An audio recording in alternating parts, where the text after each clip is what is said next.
L'un des défis de la recherche en sciences humaines aujourd'hui, pour les étudiants, les enseignants-chercheurs, les chercheurs seniors, c'est d'accéder à la documentation et de pouvoir se repérer et naviguer dans une bibliothèque qui est de plus en plus vaste et de plus en plus complexe.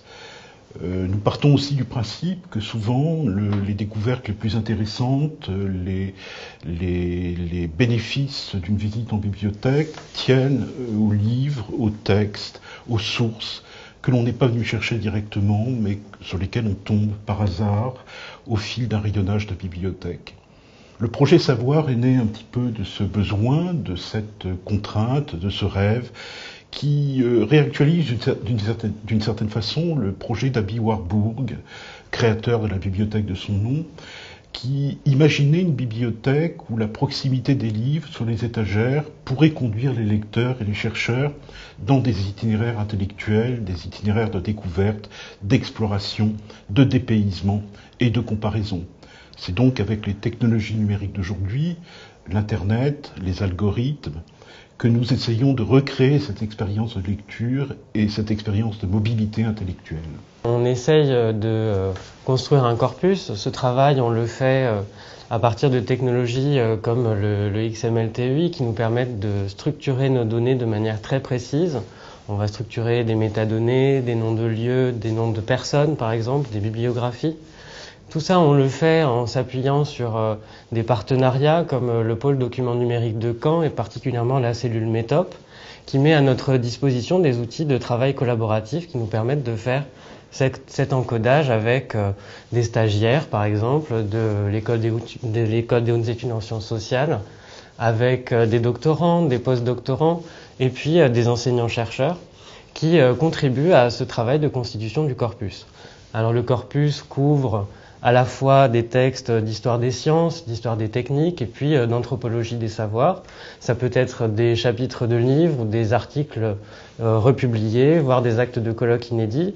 Et ce corpus, une fois structuré, nous l'interrogeons avec des algorithmes qui sont développés en Ruby on Rails et nous pouvons ensuite construire des parcours de lecture qui seront modulables par l'utilisateur dans l'interface que nous présenterons ensuite.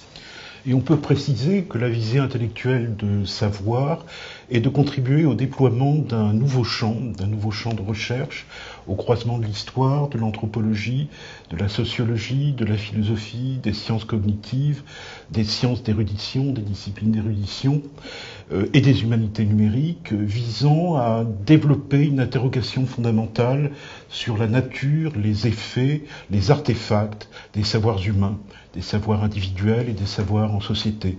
D'où le titre du projet qui prolonge, qui élargit une entreprise éditoriale que nous avions menée au début des années 2000, Les lieux de savoir, publié chez Albin Michel. Donc c'est un projet comparatiste, interdisciplinaire, exploratoire, qui par le biais des parcours dans les textes nous permet finalement de poser des questions fondamentales sur les acteurs, les communautés, les lieux, les dispositifs matériels, les pratiques et les gestes très concrets des savoirs, écrire, lire, manipuler, créer, fabriquer, etc., ainsi que les objets qui sont donc produits par ces pratiques, des textes, des idées, des concepts, des découvertes scientifiques, des œuvres d'art, etc. Alors Carmen, je vais te montrer un parcours de lecture sur l'histoire naturelle et la Chine. C'est ce qui m'intéresse le plus. Oui, c'est le sujet de ton travail dans ta thèse. Bah oui, oui. Alors tu vois, j'ai choisi un texte de Dorothée Rusque qui s'intitule « Construire et organiser le savoir naturaliste au XVIIIe siècle ». Alors là, tu vois, on a les différents lieux qui sont mentionnés dans le texte. Et ici, les concepts du thésaurus. Ils sont ordonnés par un nombre d'occurrences, oui. Ça Oui, par ordre décroissant d'occurrence. Et là, par exemple, tu vois, on peut modifier les dates qui nous intéressent. Donc si je saisis 1200 par exemple, et que je fais entrer, ça va modifier le paramètre de date. On va avoir des textes qui concernent cette période-là. Alors là, je vais chercher Pékin. D'accord. Ah oui, mais il n'y est pas. Oui. Alors, il n'apparaît pas, mais il faudrait taper Beijing, en oui, fait. c'est ça. Bon, je vais pas le faire. Ici, tu vois, on peut ouvrir la vue max, et donc du coup, on a une visualisation de la carte. Ça, les lieux importants, donc au sein du texte. Oui. C'est mentionné. Alors là, en l'occurrence, c'est un texte sur un savant strasbourgeois, donc on voyait l'Alsace ici, la France, puis on a les espaces autour de l'Alsace qui sont mentionnés. Et puis là, si j'ouvre ce volet, tu vois, on peut accéder à la liste des concepts du thésaurus qu'on peut aussi voir dans une visualisation en réseau. Donc là, c'est le texte en avec cours de lecture. Et là, c'est le thésaurus savoir de l'autre côté. Voilà, c'est ça. D'accord. La tête le premier niveau du thésaurus est ici. Ici, c'est le texte. Et ça, ce sont les concepts qui sont reliés au texte. Là, par exemple, le lieu. Lieu, d'accord. Et puis bureau, bibliothèque. Ouais. Oui, là, tu vois, lieu, c'est le nœud parent de librairie, bibliothèque et bureau qui appartient lui-même à la branche à espace savant. Donc là, je vais sélectionner bibliothèque. Et tu vois, on a le concept à gauche qui est arrivé en paramètres. Et le bloc thésaurus dans le volet de suggestions est arrivé en haut. Donc on peut afficher quelques suggestions supplémentaires de lecture. Ouais, on voit que la Chine domine oui. les suggestions, c'est intéressant. Donc là, j'en sélectionne un autre. Donc, tu vois, on a vraiment cette navigation. Ici, on retrouve aussi le fil d'Ariane avec le cheminement, donc les textes qu'on a consultés juste avant, ici de Dorothée Rusk, et puis maintenant ce texte sur la Chine. Alors c'est vraiment intéressant, on a vraiment ces trois blocs avec trois moments, hein, le moment de la lecture, le moment où on modifie les paramètres, et puis ce moment où on a les suggestions sur la suite on choisit un texte. la lecture. Vraiment, c'est très intéressant.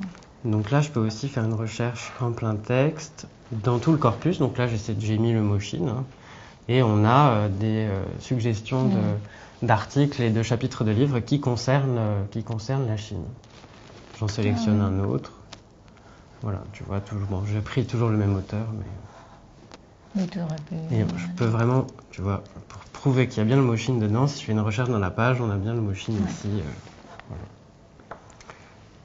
Et ensuite, tu vois, je vais faire un clic en haut. Ici, tu vois, ça remet à jour. Ah, d'accord, oui, ça et ce qui est intéressant, c'est la dimension aléatoire dans le projet. Si je clique sur le bouton, finalement, qui remet la page d'accueil, on efface un peu l'historique. Oui, on a une nouvelle suggestion aléatoire, du coup. C'est très intéressant.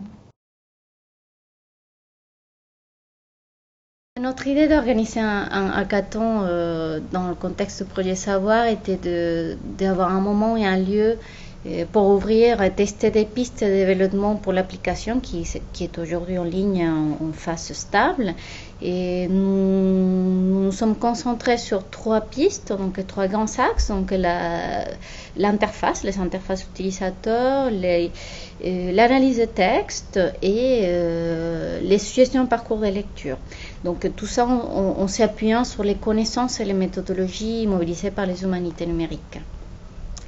Donc en marge des espaces traditionnels de la recherche en anthropologie et en histoire des savoirs, le principe du hackathon était aussi de réserver un espace spécifique pour la recherche en humanité numérique en tant qu'elle est un usage d'outils numériques appliqués à des problématiques de sciences sociales et d'humanité. Donc c'est un type de recherche assez différent de ce qui se fait dans le champ traditionnel des sciences sociales et des humanités et qui nécessite qu'on lui réserve aussi un espace particulier de travail en continu dans une salle particulière avec des ordinateurs, des données, des accès à Internet afin de pouvoir développer une recherche pour l'application savoir et d'envisager de ce point de vue-là l'application savoir, la plateforme, comme un laboratoire, un espace de recherche et développement pour ces méthodes numériques. Nous avons un groupe d'étudiants venus des différents endroits de France, des masters humanités numériques et aussi des collègues de l'enseignement supérieur qui ont souhaité rejoindre cette aventure de hackathon et proposer de nouvelles idées. Et donc, ils ont travaillé pendant 2 jours de manière acharnée et ils vont nous présenter leur restitution en fin de journée devant le public. Donc, l'équipe projet savoir, mais aussi le public de colloque. Donc là, c'est le moment d'échanger, et d'enrichir d'un côté et de l'autre. Donc ils vont pouvoir s'enrichir avec les échanges avec les publics, et puis aussi nous, on va pouvoir écouter en fait et évaluer ce qui est intéressant dans leurs approches et leurs points de vue. Là, on a assisté à ce hackathon savoir, dont le but était pour mon équipe, faire du topic modeling sur tous les textes présents sur l'application Savoir. En amont, on a défini 3 défis qui sont d'intérêt particulier pour la plateforme Savoir et dont les étudiants et les chercheurs qui s'intéressent à ce hackathon se sont saisis pour essayer de développer sur 2 jours, donc un temps relativement court, de nouvelles méthodes de recherche, de nouvelles formes d'interface, et donc dans une espèce de forme de compétition amicale, d'essayer d'arriver à une production ou en tout cas une preuve de concept dans ce temps très court dont ils feront la restitution à la fin de la journée. Donc chacun, du coup, sort en quelque sorte en compétition. Donc chacun propose une idée, il essaie de la réaliser, de la mettre en place grâce à des outils de l'informatique en général. Et donc on est sur l'idée de travailler 24 heures sur 24, 2 jours de suite sans dormir, avec le coca, la pizza, le café. Et donc on ne s'y arrête jamais. Donc bon, c'est un peu l'idée qu'on a fait du hackathon, mais bon, dans la réalité, c'est un petit peu plus différent quand même. Et donc topic modeling, c'est de la modélisation de sujets, c'est d'identifier les sujets qui sont abordés dans un corpus de texte et par une distribution probabiliste entre sujets et documents. Et à la fin, on arrive à déterminer quels sont les principaux sujets abordés, une affectation des mots principaux, des mots les plus représentatifs dans des groupes, dans des classes, et on peut dire que cette classe c'est tel sujet, cette classe c'est tel sujet, etc., etc. Donc là on travaille sur l'interface de l'application Savoir. J'ai travaillé en binôme avec Arthur sur le défi 1. Effectivement, on a cherché à mettre en place un modèle de navigation dans la bibliothèque Savoir.